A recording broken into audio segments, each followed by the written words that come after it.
The film opens with a priest named Father Barrow walking into a room to assist his fellow priest, Father James, in performing an exorcism on a pregnant woman. While Father James is looking away, the possessed woman begs Father Barrow to untie her binds, because she is in labor.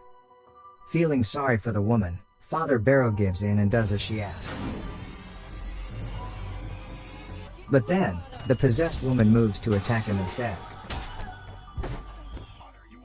To protect Father Barrow, the other priest jumps to his aid and they fall through the window. Father Barrow looks down in horror at the sight of the two lying dead. Because of his mistake, Father Barrow gets taken to a Catholic-run mental institution. He then gets introduced to Henry Davis, a chaplain who informs him that the Vatican has stripped him off of his titles, and has revoked his priestly rights. We then move to the next scene, in which a woman named Molly Hartley is celebrating her 24th birthday with her friends at the club. Molly Hartley hooks up with a couple in that club, and starts dancing with them. She ends up going home, and has a threesome with the couple. The next morning, Molly wakes up by the sound of someone knocking on the door. Two police officers show up at the door, to inform her that her neighbors complained about noises coming out of her room last night. As the officers step in to take a look, we can notice that something's off, because it seems that Molly is hearing strange noises coming from the wall. Not long after, one of the officers finds dead bodies lying in the bathtub. They put Molly in handcuffs, and begin questioning her, but she doesn't seem to recall murdering the two. She also appears to have a deeper voice, and hears ominous voices that the police cannot hear. After seeing her strange behavior, the police put Molly in a mental facility for the time being. Coincidentally, this is the same mental institution that Father Barrow is currently in. It is clear that something evil follows Molly into the facility, because just as Father Barrow finished his prayers.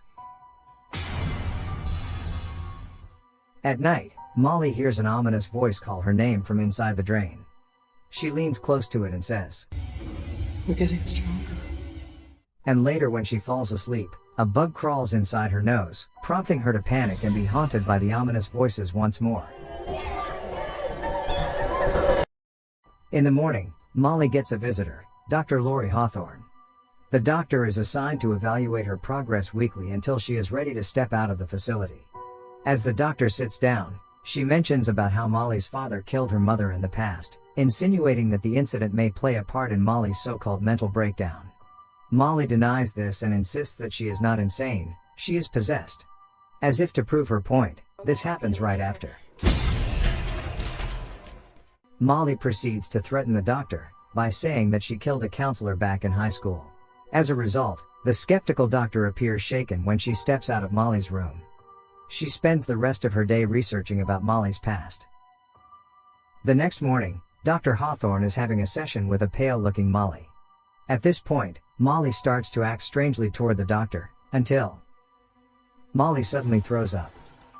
Molly then proceeds to scream and twist her body the way possessed people do, which understandably creeps out the doctor. Later that night, Father Barrow is reciting his evening prayers.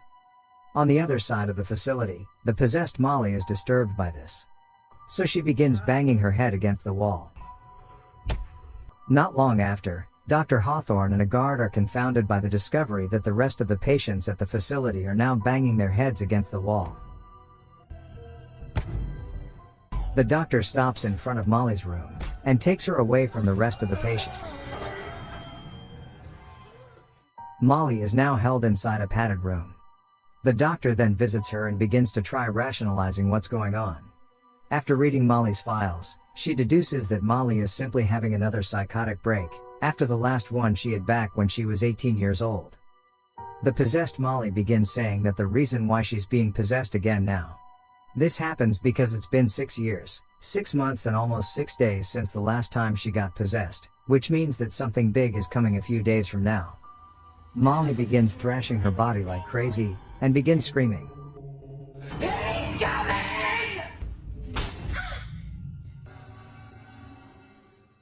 Later that night, a voice calls for Father Barrow. It is coming from Molly's room. On the next day, Dr. Hawthorne walks up to check up on Molly, and finds her hanging upside down. Even though she is scared, The movie tells her to step inside and walk closer, and then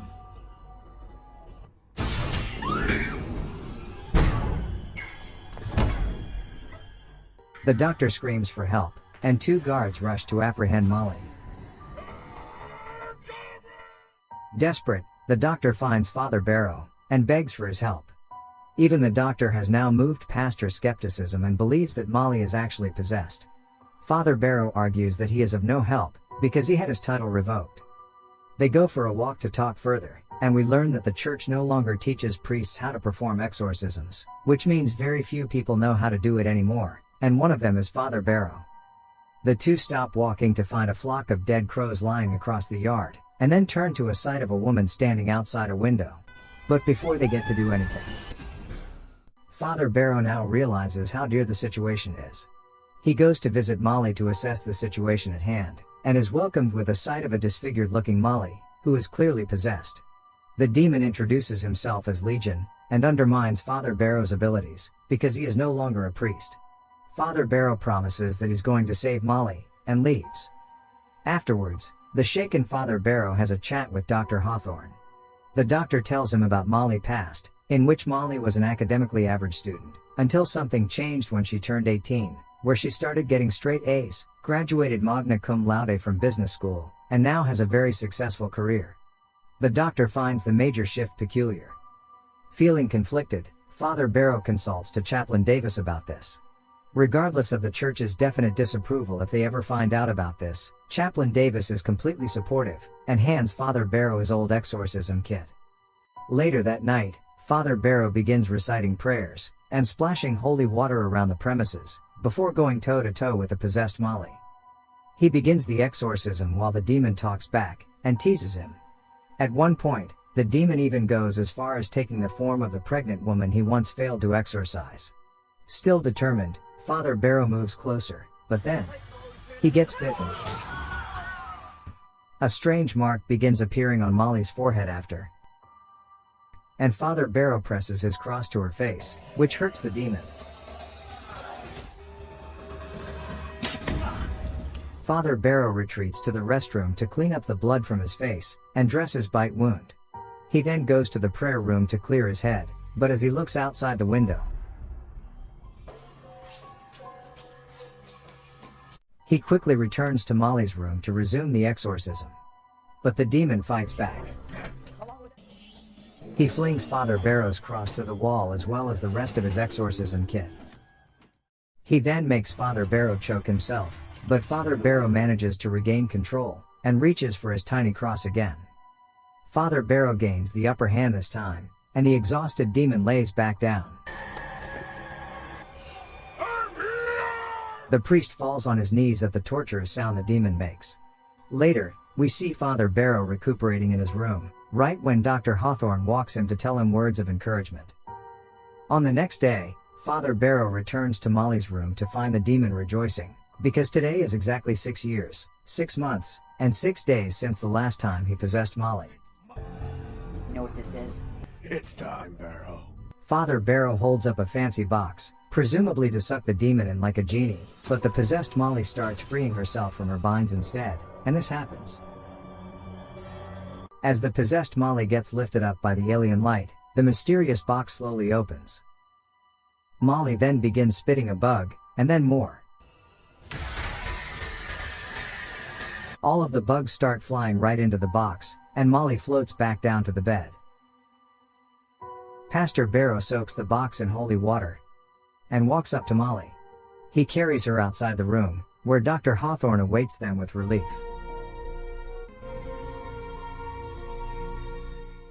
On the next scene, Father Barrow visits the recovering Molly, and she voices her gratitude. However, as the priest walks back through the halls later, he senses that all the residents are staring at him in a strange way. Back inside her ward, Molly also notices how the other patients are staring at her as well. Father Barrow gets driven away from the facility, and notices that the case that holds the demon and rattles slightly. He hands the case to Chaplain Davis, but notices something amiss. Chaplain Davis owns what looks like a devil's book. Suspicious, Father Barrow asks about the book, and the chaplain simply smiles and invites him to have a chat. The chaplain explains about the devil's symbol, which consist of the letter LVTYN, and stands for Leviathan. Father Barrow suddenly recalls the strange mark that appeared on Molly's forehead during the exorcism. The chaplain further explains about a ritual to welcome the devil into earth, which involves murdering a woman who gave birth to the devil into this world, which in this case would be Molly Hartley. Father Barrow rushes to check on the case to make sure that the box that keeps the demon is still there, but to his surprise, the box is gone, and back inside the facility, Molly Hartley gets woken up by a strange noise. She goes to check on another patient, but then a bag gets put over her head. She gets taken and dragged away. Meanwhile, Father Barrow wakes up inside a locked room. He looks through the small window in his door to ask for help, but the patient outside starts convulsing, while the others lie motionless. As it turns out, they have all died from drinking some sort of poison. Dr. Hawthorne arrives at the facility, and is confused to find it empty. She receives an ominous phone call, and a guard comes up to her in a sketchy manner, rendering her scared. At the same time, a guard also comes up to Father Barrow, and asks him to follow by threatening him with a gun. Dr. Hawthorne gets taken to a room, and a bag gets put over her head. She fights back and stabs the guard with a scissor, killing him. The doctor then sneaks away, while Father Barrow follows the guard to attend the ritual. In the basement, the ritual has begun, with the chaplain leading it. Father Barrow enters the room, and the chaplain informs him that Father Barrow is the demon's father, because he also helped gave birth to the demon through his exorcism. The chaplain then moves to stab Molly, and Dr. Hawthorne has come to the rescue. Father Barrow rushes to untie Molly, and she immediately reaches for the blade to stab Chaplain Davis. You have all betrayed me! The three make their escape, but they get pinned down by the guards. It seems that all hope is lost. Luckily, the police arrive just in time. The three of them are now saved. In the next scene, Molly gets taken to an ambulance, with Father Barrow telling her that she is safe now. He and Dr. Hawthorne watch her leave in relief. Before the film ends, we get taken to a scene where one of the devilish bugs enter a school bus, and settles on a girl's hair. Will she or won't she get possessed?